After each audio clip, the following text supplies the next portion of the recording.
Hello, everyone. Welcome to the podcast series. Today, I am having the guest of the honor with me. On the guest of honor, I would like to give two-line introduction and then briefly describe about the guest of honor. Today, I am having the person who very initially, in a very small age, decided his journey in the legal fraternity to do the advocacy. It's just like one object, one destination.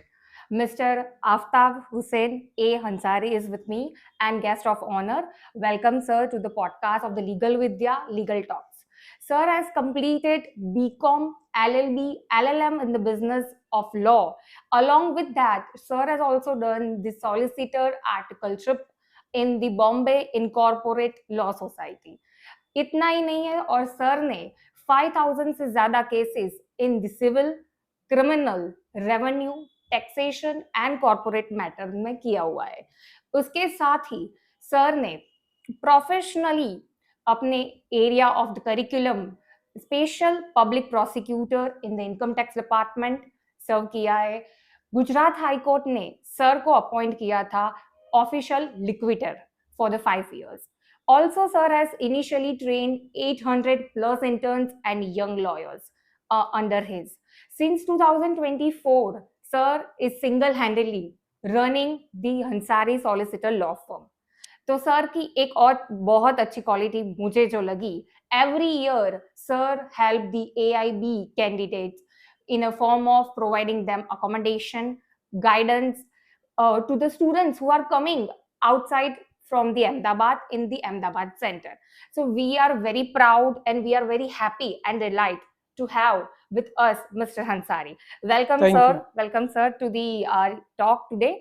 Today we are also will have the few important questionnaire with sir, and we will know how exact the journey, which is of the hard work and dedication, can be done by all of you also. So stay tuned and connected. And now let's welcome our guest of honor. Welcome, sir. Thank you. Okay, so now we will have the questionnaire. एक एक करके हम सारे question sir से पूछेंगे. पहला question sir आपसे ये है कि 5000 प्लस केसेस आपने हैंडल किए, right, in the area of the criminal हो, सिविल हो या रेवेन्यू और टैक्स हो, व्हाटएवर द एरिया है. हर एरिया का अप्रोच केस के डिफरेंस होते हैं, राइट सर, होता है. हर एक प्रैक्टिस का लेवल डिफरेंट होता है. तो आप हमारे ऑडियंस को ये बताइए कि how exactly this areas are working in the present time. ये आप हमें बताइए please. See, as far as criminal law is जहां तक कंसर्न करता है, ठीक है, क्रिमिनल लॉ के अंदर सबसे इंपॉर्टेंट है FIR chargesheet. Being a criminal lawyer, being a defence lawyer, आपको फाइंड ये करना होता है कि प्रोसिक्यूशन की तरफ से क्या क्या गलतियां हुई है. For that you need to read the charge sheet, panchnama carefully, its timing, the manner in which the alleged incident has occurred, and based on that the court decides whether to grant him bail or not, and based on that the entire trial gets proceeded further. जहां तक civil का सवाल है, civil के अंदर सबसे पहला जो मजबूत एरिया है जो कोई भी लॉयर को सीखना चाहिए वो है उसका pleading. Second aspect is documentation. Third aspect comes to procedural. CPC के हिसाब से उसका जो प्रोसीजर चलता है वो उसको स्ट्रांगली आना चाहिए कि कब कौन से स्टेज पर डॉक्यूमेंट फाइल कर सकते हैं, कब नहीं कर सकते हैं, अगर पहले फाइल नहीं हुआ है तो अब कैसे फाइल हो सकता है, एविडेंस कैसे देना है, ये सारा कुछ उसमें बहुत इंपॉर्टेंट चीज रहती है. जहां तक टैक्सेशन लॉ का सवाल है, टैक्सेशन इनकम टैक्स एक्ट है, सेंट्रल GST है, जहां पर मैं काम करता हूं, DRA है, DGFT है, ये सारे एरिया कस्टम एक्साइज में हम as a special public prosecutor 2017 से मैं काम कर रहा हूँ. यहाँ पर अपार्ट फ्रॉम द लॉ जो मेन इंपॉर्टेंट रोल प्ले करता है वो है notifications and the circulars of the department, that how the department should function and whether the department has acted according to that circular of their own procedures or not. उसके अलावा उसके अंदर जो important aspect है वो है breach of natural justice, कि किस तरह से जो असेसी है उसके राइट्स का जो है भंग हुआ है, नेचुरल जस्टिस का भंग हुआ है, प्रोसीजरल लैप्स क्या है, वो सारा कुछ ज्यादा उसमें देखा जाता है. As far as revenue laws are concern, revenue laws भी ज्यादातर बॉम्बे लैंड रेवेन्यू कोड है, उसके अलावा जो लैंड के अंदर रिफॉर्म्स हुए, जो नोटिफिकेशंस आए गवर्नमेंट की तरफ से, सर्कुलर्स आए, उसके ऊपर ज्यादा चलता है। सेल डीड के ऊपर, एंट्रीज के ऊपर के 7 बार है, हक 6 पत्रक है, नवी शरत की जगह है, जूनी शरत की है, एनए की हुई है, तो वो कौन से पर्पस के लिए एनए हुई है, ये सारी चीजें उसमें देखी जानी चाहिए, और ये सारी चीजें इंपॉर्टेंस रखती है कोई भी मैटर की तैयारी के लिए। Okay.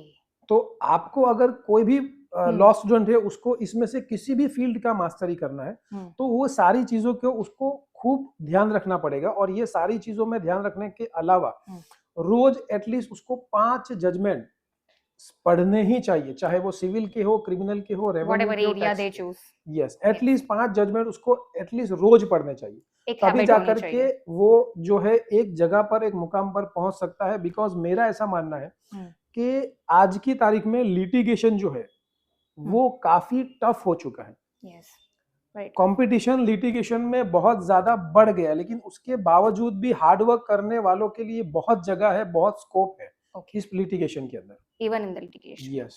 Okay, thank you, sir. So you can see how the different area are working and you can work accordingly, right? So अगला क्वेश्चन सर ये है, as a qualified advocate on record, sir qualified advocate record के supreme court के है, सो आपके experience में सबसे बड़ी चैलेंज क्या होती है एपेक्स कोर्ट में मैटर को प्रेजेंट करते वक्त? आपको क्या लगता है कि it is very difficult point to break, ऐसा कुछ आपके साथ मतलब हुआ, और you have face any such challenge? मुझे ऐसा लगता है कि सुप्रीम कोर्ट में प्रैक्टिस करना ज्यादा इजी है कंपैरेटिव टू ट्रायल कोर्ट। मैं ऐसा मानता हूं कि ट्रायल कोर्ट में प्रैक्टिस करना सबसे ज्यादा डिफिकल्ट है, क्योंकि वहां पर आपको खुद केस को तैयार करना होता है, प्लीडिंग तैयार करनी होती है। सेम चीज थोड़ा हाई कोर्ट में भी लागू पड़ता है, लेकिन जहां तक सुप्रीम कोर्ट का सवाल है, वहां पर ट्रायल कोर्ट में और हाई कोर्ट में केस पूरी तरह से रिफाइंड हो चुका होता है। तो आपको पता होता है कि कहां पर एरर हुई है, लीगल एरर या फैक्चुअल एरर, वो आप आइडेंटिफाई कर सकते हो बहुत इजीली। इसके अलावा जो सुप्रीम कोर्ट के जजेस है, मेरा ऐसा मानना है कि they are extremely intelligent, they are extremely intelligent, और उनका जितना एक्सपीरियंस होता है उसके हिसाब से उनको इतना एक्सपीरियंस हो चुका होता है कि कोई भी मैटर को वो तुरंत पकड़ लेते हैं और तुरंत समझ जाते हैं कि इसमें यस है या नो है, because number of years of experience they are having. हाँ, तो तुरंत पकड़ लेते हैं तुरंत। ओके। हमको बीइंग अ प्रैक्टिसिंग एडवोकेट सबसे बड़ी डिफिकल्टी जो सुप्रीम कोर्ट में आती है वो ये आती है कि बहुत सारी चीजें जो एक एडवोकेट को, ट्रायल कोर्ट के एडवोकेट को या हाई कोर्ट के एडवोकेट को नीचे प्रोड्यूस करनी चाहिए, डॉक्यूमेंटेशन, वो नहीं होता है। और इस वजह से हमको पहले हाई सुप्रीम कोर्ट में एक एप्लीकेशन लगानी पड़ती है, additional application to produce those documents, और वो अगर कोर्ट डिसाइड करती है कि डॉक्यूमेंट प्रोड्यूस होने चाहिए, तो उसके बाद ही हम उसके ऊपर रिलाई कर सकते हैं, अदरवाइज हम उसके ऊपर रिलाई नहीं कर सकते। तो ये एक बहुत बड़ा चैलेंजिंग टास्क रहता है, जो नीचे के जो हाई कोर्ट और ट्रायल कोर्ट के वकील है वो कभी कभी मिस कर देते हैं। इसके अलावा ट्रांसलेशन करना, क्योंकि सारे डॉक्यूमेंट जो है वो ट्रांसलेशन होने चाहिए। तो ये 2 मेजर जो चैलेंजेस है। बाकी उसके अलावा तो सुप्रीम कोर्ट की प्रैक्टिस ज्यादा इजी है comparatively to the trial court and the high court. Okay, thank you for providing such an input on this part. Now we will ask sir that you have served as a special public prosecutor for the income tax department. आपके हिसाब से पिछले 10 सालों में आपको क्या लगता है कि लिटिगेशन इंडिया में, टैक्स रिलेटेड लिटिगेशन में कैसे इवॉल्व आप देख रहे हैं? Because you are since so much time of the year you are practicing and you have also served as a special public prosecutor. तो आपको क्या लगता है कि क्या आपने सुधार देके या लो होल्स, आपके इनपुट्स क्या रहेंगे इसके ऊपर? सो बेसिकली जहां तक मेरा सवाल है, मैं 2017 से income tax department, central GST, custom, excise, DRI, DGFT, ये सारी जगहों पर मैं काम कर रहा हूँ as a special public prosecutor. ठीक है, मेरा अहमदाबाद में भी काम रहा है, राजकोट जो रीजन है, मतलब राजकोट के अंदर कच्छ वगैरह, Bhuj, entire Saurashtra comes in the Rajkot region, तो ये सारा जगह पर भी मैंने काम किया हुआ है। तो बेसिकली गवर्नमेंट की साइड से मैंने जो काम किया है, वहां पर तो सारा कुछ जो है बहुत सिस्टमेटिकली चल रहा है, सारा कुछ बहुत अच्छे से चल रहा है। जहां तक एडवोकेट्स, प्राइवेट एडवोकेट्स का मैंने देखा है बराबर के, जनरली वो लोग उन्होंने कभी केस चलाए नहीं होते हैं इनकम टैक्स के, कस्टम्स के, जीएसटी के, लेकिन फिर भी जो है वो लोग उसमें डिवॉल्व होते हैं, आते हैं, ट्राई करते हैं क्रॉस एग्जामिन करने का। कितनी चीजें हमारे डिपार्टमेंट के जो इनकम टैक्स डिपार्टमेंट है, जीएसटी डिपार्टमेंट, उसमें प्रिजम्पशन के बेस पे चलती है। ओके। जैसे कि इनकम टैक्स डिपार्टमेंट के अंदर, हमारे इनकम टैक्स एक्ट के अंदर एक सेक्शन है, सेक्शन 278E, जिसके हिसाब से culpability, mental state of mind, that उसका कल्पेबल माइंड सेट था, अच्छा। बराबर था, वो that is presume. Okay. It is up to the accused who has to assert, who has to prove that he has committed the offense by a bona fide mistake. लेकिन इतनी बड़ी section भी लोग मिस कर जाते हैं, और उस चीज के ऊपर क्रॉस एग्जामिनेशन होता ही नहीं है। सारा क्रॉस एग्जामिनेशन इस चीज पे होता है कि भाई कि आपने डिपार्टमेंट में ये नोटिस दिया था, नोटिस किसको मिला था, जबकि वो नोटिस देना कंपलसरी है ही नहीं। That's the point. ऐसे काफी सारी चीजें हैं, मतलब जो क्रिमिनल लॉयर है, अच्छे लॉयर है, लेकिन वो आईपीसी का केस समझ करके जैसे केस चला रहे हो ना, ऐसे ही वो इनकम टैक्स और जीएसटी का केस भी चलाते हैं, और अल्टीमेटली उसके हिसाब से उसमें कन्विक्शन जो है रेट ज्यादा रहता है, और कन्विक्शन उनको अक्यूज को हो जाता है। Okay, that's the how the litigation and tax works differently, you are Yes. Telling, right. अगला क्वेश्चन सर से हमारा ये है कि जीएसटी, कस्टम और एक्साइज जैसे कॉम्प्लेक्स लॉ के एरा में young lawyer and young advocate को किस तरह की चीजों पर फोकस करना चाहिए to build the real expertise in this areas? Because हम जीएसटी को और एक्साइज को कहीं ना कहीं रिलेट एक दूसरे से कहीं करते, but this are different thing, I think so ये क्या करना चाहिए यंग लॉयर्स को? See, as far as the income tax, GST, custom, excise, DRI, मैं ये समझता हूँ कि यहाँ पर प्रैक्टिस जो है, सबसे पहली बात आएगा कंपटीशन का। अगर हर साल 5,000 नए वकील आ रहे हैं, तो मेरा ऐसा मानना है कि उसमें से 4,000 वकील क्रिमिनल साइड पर आ जाते हैं। Yes, very true sir, unfortunately. Yes yes, ठीक है, बाकी के जो मेजोरिटी जो लोग रहते हैं, उसमें से मेजोरिटी जो है वो सिविल साइड में आ जाते हैं। लेकिन मैं देखता हूं कि जो इनकम टैक्स ट्रिब्यूनल है, वहां पर पिछले 10 साल से सारे पुराने जो वकील आते हैं, चार्टर्ड अकाउंटेंट आते हैं, वही आ रहे हैं, नया कोई उसमें बंदा आ नहीं रहा है। ओके। उसका रीजन ये है कि लोगों को एक्चुअली जो है टैक्स एक बोरिंग सब्जेक्ट लगता है, वेरी ट्रू, इसलिए लोग उसके अंदर डिवॉल्व नहीं होते। जबकि मेरा ऐसा मानना है, अगर एक यंग लॉयर है, उसको दूसरा क्रिमिनल मैटर से, जैसे कि 302 या मर्डर केस हो गया, बराबर, वो केस उसके पास कब आएगा? जब उसको 20-22 साल का Yes, प्रैक्टिस हो जाएगा। definitely. लेकिन ये वाला केस उसको दूसरे दिन ही मिल सकता है इनकम टैक्स के अंदर, चाहे वो एज अ असिस्टेंट एडवोकेट हो, चाहे इंटर्न हो, चाहे आर्ग्यूइंग एडवोकेट हो। Yes, sir.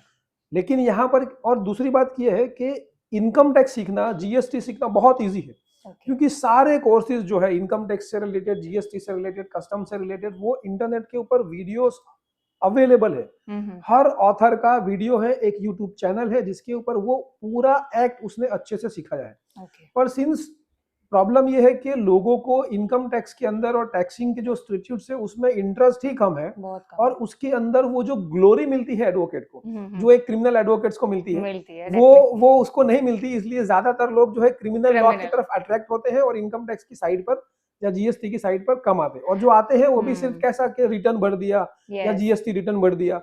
That's not the advocacy. Yes, definitely. Advocate को ये part of the practice also they can take us seriously, because we also need the young mind in this field. Definitely ये sir का बहुत अच्छा aspect रहेगा, तो definitely I will request the audience who are watching out ये aspect consider करें। अगला question sir से ये है कि आपने गुजरात हाई कोर्ट में 5 year तक ऑफिशियल लिक्विडेटर के रूप में काम किया, राइट सर?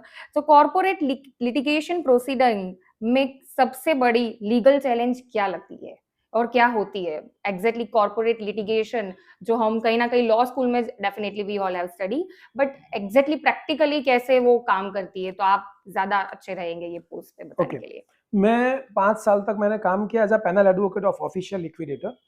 ठीक है, अब उसमें जो हमारा काम था वो बेसिकली वो था कि वैल्यूएशन रिपोर्ट निकलवाना, वैल्यूएशन रिपोर्ट के हिसाब से उसको प्रोसीजरल एस्पेक्ट जो कंपनीज एक्ट 1956 में दिया था, उसके अंदर जो प्रोसीजर दी हुई है कि how the properties would get sale, auction किस तरह से होगा, बराबर है, उसका जो अमाउंट है किस तरह से पे किया जाएगा, किस तरह से पोजीशन दिया जाएगा, और किस तरह से सेल डेट दिया जाएगा, एक ये एस्पेक्ट आ जाता था। दूसरा एस्पेक्ट हमारा आता था सिक्योर क्रेडिटर्स को पेमेंट कैसे मिलेगा, पैरी पासु पेमेंट मिलेगा विद वर्कर्स, तीसरा आता था कि वर्कर्स का जो क्लेम है बराबर है वो भी सिक्योर क्रेडिटर्स के कैटेगरी में आते हैं, तो वो कैसे डिसाइड होगा।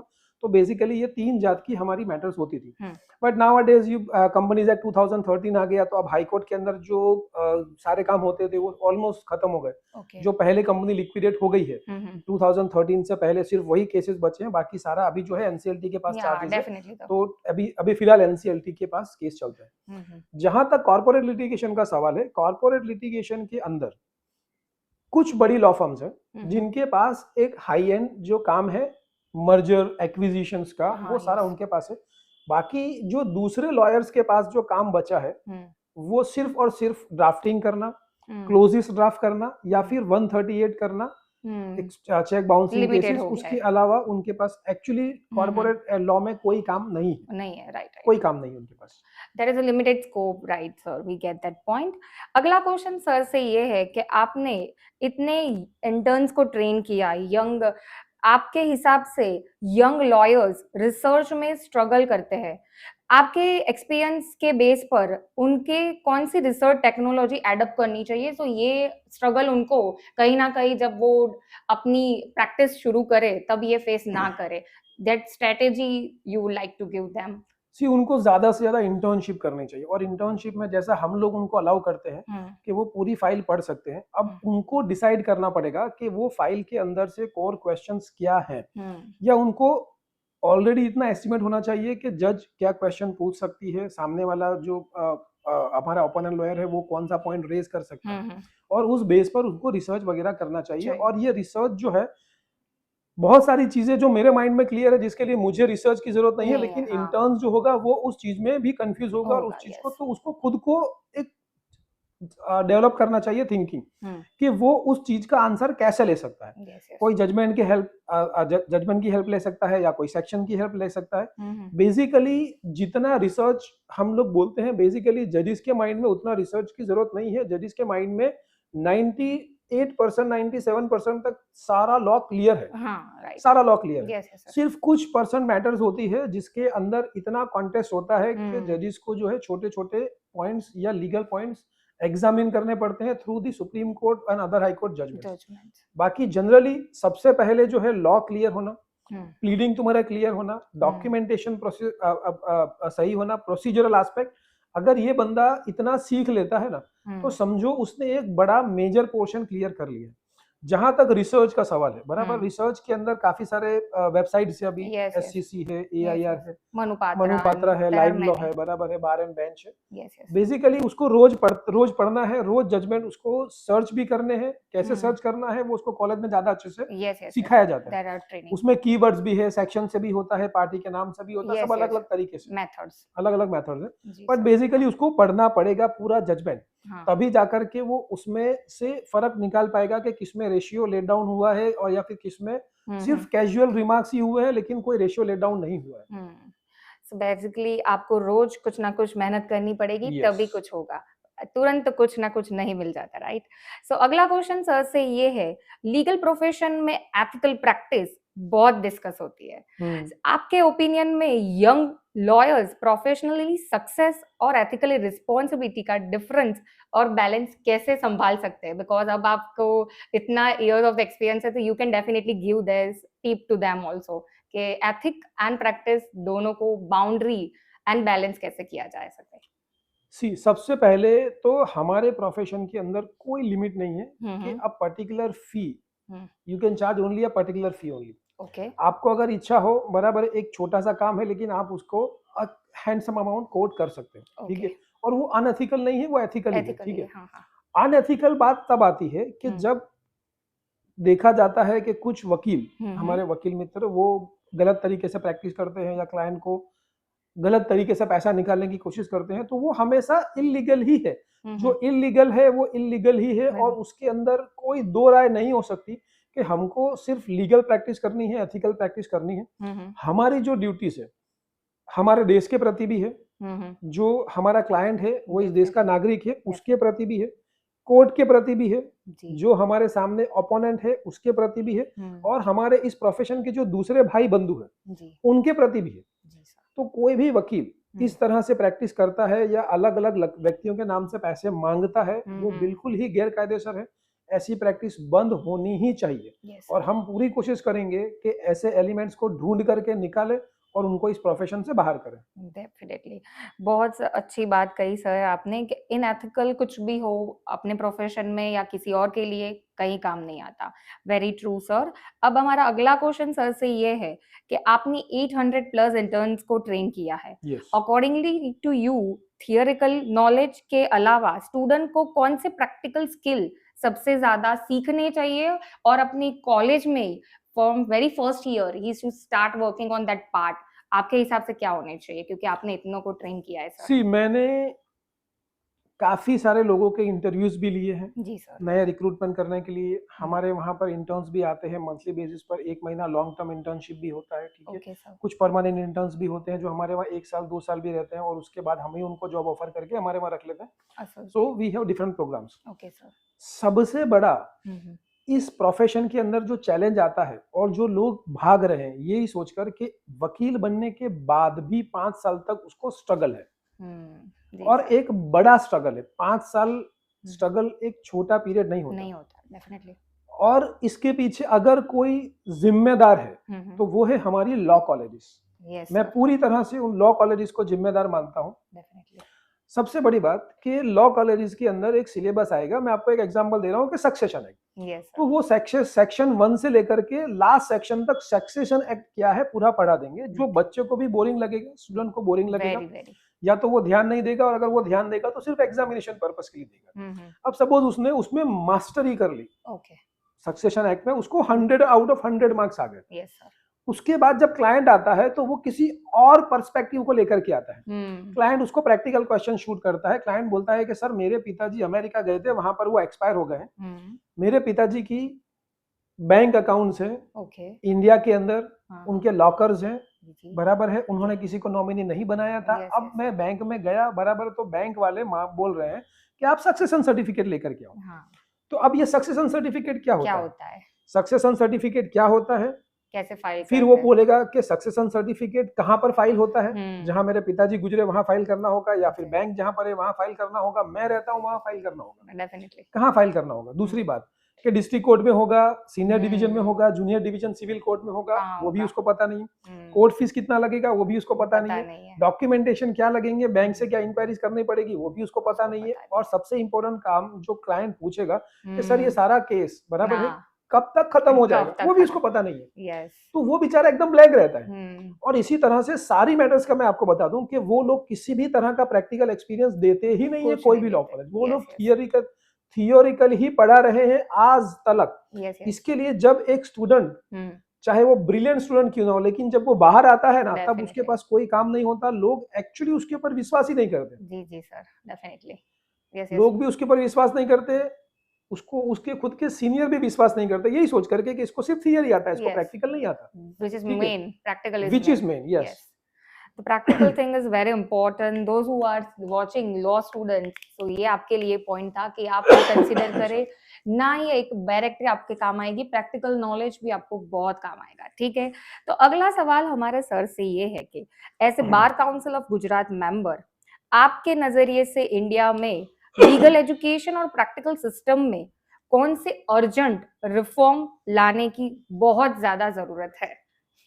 बहुत पॉइंट टू पॉइंट क्वेश्चन हो गया ये तो डायरेक्टली।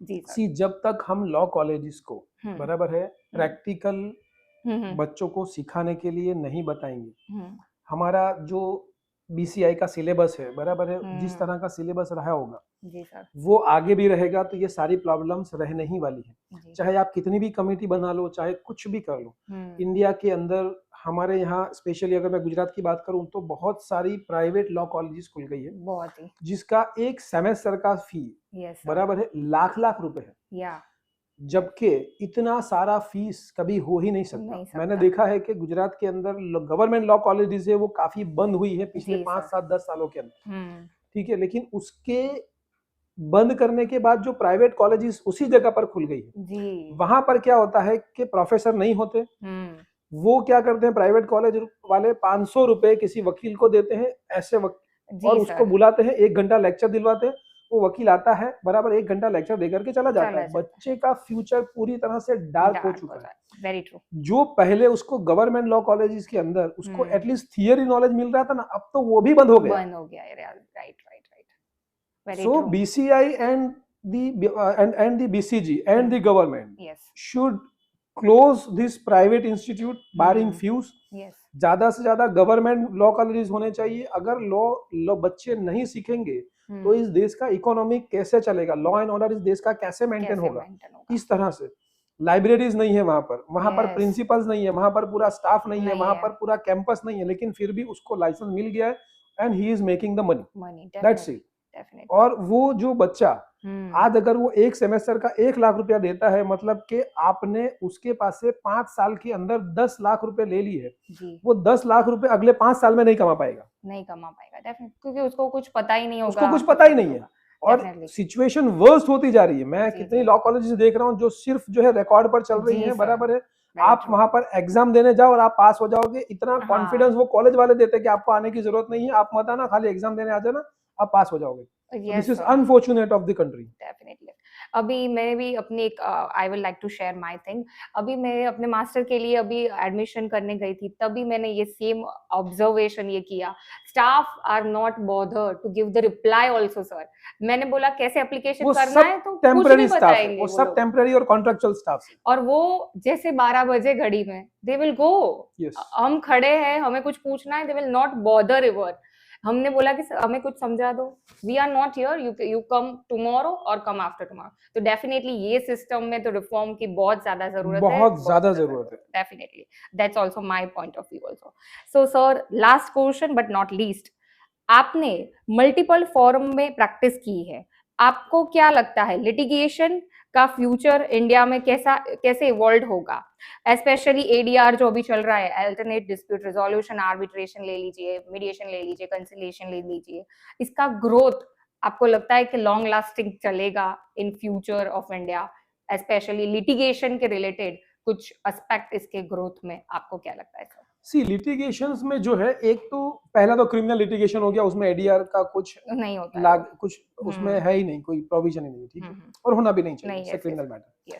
सिविल मैटर के अंदर भी जो एडीआर है वो लिमिटेड है सिर्फ वहीं तक जहां पर कुछ ज्यादा पढ़े लिखे लोग हैं, लेकिन जहां पर ज्यादा पढ़े लिखे लोग नहीं है वहां पर एडीआर जो है यूजफुल नहीं है। वो लोग फॉर्मली एग्रीमेंट बना लेते हैं, एग्रीमेंट टाइपिस्ट के पास जाकर के बना लेते हैं, टाइपिस्ट ने अगर आर्बिट्रेशन क्लोज पुरानी लिखी है तो वो डाल दिया, अगर नहीं लिखी है तो नहीं डाला। उसके बाद भी आर्बिट्रेशन के लिए भी हम लोग आर्बिट्रेशन अपॉइंटमेंट के लिए हाई कोर्ट में जाते हैं, नोटिस देते हैं, और हाई कोर्ट के अंदर भी मेरा ऐसा मानना है, ऐसा एक्सपीरियंस है कि हाई कोर्ट में 1-1 साल 2-2 साल तक आर्बिट्रेशन अपॉइंट नहीं होता है, वहां पर भी इतना सारा लिटिगेशन है। तो अगर समझो कि एक आर्बिट्रेटर अपॉइंट करने के लिए ही आपको 2 साल का वेटिंग पीरियड होगा, तो फिर उसका मतलब क्या है आर्बिट्रेशन का या मीडिएशन का वगैरह। ये एक फॉर्मेलिटी बन गई है कोर्ट में। जैसे कि फैमिली कोर्ट में आप मैटर लेकर के जाओ तो पहले मीडिएशन में डाल दिया, कंसीलिएशन में डाल दिया। हम कितनी बार कोर्ट को समझाते हैं कि यहाँ पर मीडिएशन की जरूरत नहीं है या कंसीलिएशन की जरूरत नहीं है, लेकिन उसके बाद भी बोले नहीं तो फॉर्मेलिटी है, हमको ऐसा बोला है, हम लोग को ऐसा ही करना है, तो वो लोग फिर ऐसा ही करते हैं। Because supreme court has compulsory made this compulsory से, बराबर। लेकिन हर केस के अंदर आर्बिट्रेशन की या मीडिएशन की या कंसलिएशन की जरूरत ही नहीं होती है, एक जुडिशियल ऑर्डर की जरूरत होती है। जरूरत होती है कि कोर्ट उनको सुन ले और आज ही ऑर्डर पास कर दे, खाली इतना हो जाए तो भी काफी सारा लिटिगेशन कम हो जाएगा। लेकिन प्रोसीजर जानबूझकर बढ़ाया जा रहा है और उस प्रोसीजर के हिसाब से लिटिगेशन कम नहीं हो रहा है, ऑन द कॉन्ट्ररी बढ़ रहा है। Definitely. Or I wish you best of luck for your which Bar Council of Gujarat sir very soon thank you very will is going to be go for the election. So आपके वजह से कौन सी ऐसी 5 चीजें जो हर एक law profession में जो देखेंगे ये उनको फॉलो करनी चाहिए और उनको आवाज उठानी चाहिए, आपको क्या लगता है? ऐसी 5 चीज कुछ बता दीजिए सर लास्ट में। अगर आपको अच्छा वकील बनना है, जी सर, ठीक है, मैं आपको उसकी बात करूं, आपको अगर अच्छा वकील बनना है तो सबसे पहले एक वकील के अंदर जो होता है वो होता है कैरेक्टर। जी सर, ठीक है। विदाउट कैरेक्टर अगर आपको सफलता मिल गई है ना तो भी वो टिकने वाली नहीं है। तो सबसे पहले कैरेक्टर डेवलप करना पड़ेगा। इसके अलावा आपका इंग्लिश आपका कम्युनिकेशन, चाहे आप गुजराती में हो, नीचे प्रैक्टिस कर रहे हो तो गुजराती में अच्छा आपकी मास्टरी होनी चाहिए। अगर आप high court supreme court level में प्रैक्टिस कर रहे हो तो आपका इंग्लिश अच्छा होना चाहिए। मीन्स द कम्युनिकेशन, आपका language, because a lawyer is a word Smith. ठीक है। तीसरी चीज, हार्ड वर्क। लॉ का हार्ड वर्क वकील बनने के बाद शुरू नहीं होता है जी सर। अगर वो आपको कम करना है, ठीक है, तो आपको जब आप कॉलेज में पहले दिन एडमिशन लेते हो तभी से आपका वो हार्ड वर्क शुरू हो जाना चाहिए। डेफिनेटली। प्लस आपका इंटर्नशिप, चौथा ये है कि कॉलेज में जाने के साथ साथ, जैसे कि मैं आपको बताऊं तो मैं जब 11th स्टैंडर्ड में था, मैंने तब से कोर्ट जाना चालू कर दिया था। तो मेरे साथ लोग जो वकील बने उनमें और मेरे अंदर 8 साल का एक्सपीरियंस हो चुका था पहले दिन जब हमने और उन्होंने दोनों ने सनद लिया, एंटर किया जैसे ही। यस, तब मेरे को ऑलरेडी 8 साल का एक्सपीरियंस हो चुका था, इसलिए मैं उनसे 8 साल आगे था। डेफिनेटली। ठीक है। तो जब आप लॉ में एडमिशन लेते हो, अगर आपने डिसाइड किया है कि आपको लिटिगेशन में जाना है तो आपको कोर्ट में इंटर्नशिप चालू कर देनी चाहिए on regular basis. Okay. Plus reading, अगर किसी को ये लगता है कि ये प्रोफेशन के अंदर हम इसलिए आ गए क्योंकि हमसे पढ़ाई नहीं होती थी, तो ये प्रोफेशन में आपके फेल होने के चांसेस बहुत ज्यादा है। यहाँ पर आपको हमेशा पढ़ना पड़ेगा। You will be a student for your entire life, चाहे वो डॉक्यूमेंट हो, क्लाइंट के इंस्ट्रक्शंस हो, या फिर जजमेंट्स हो, या फिर कोई भी रिप्लाईज हो, रिजॉइंडर हो, प्लीडिंग्स हो, कुछ भी हो, मतलब आपको पढ़ते ही रहना पड़ेगा। और ये मैटर जितनी बार एडजन होगी उतनी बार वो सारा कुछ आपको फिर से पढ़ना पड़ेगा। तो अगर पढ़ने का शौक हो तो ही इस प्रोफेशन में आना। ये 5 चीजें अगर आपको आती है तो आपके लिए प्रोफेशन जो है, sky is the limit for you. या डेफिनेटली। तो ये थे मिस्टर अंसारी, हमारे साथ लॉ फर्म के single handle owner. Thank you so much everyone for watching out. अगली बार मिलते हैं अगले पॉडकास्ट पे। Thank you sir for having us. Thank you so much for providing your valuable time. Thank you.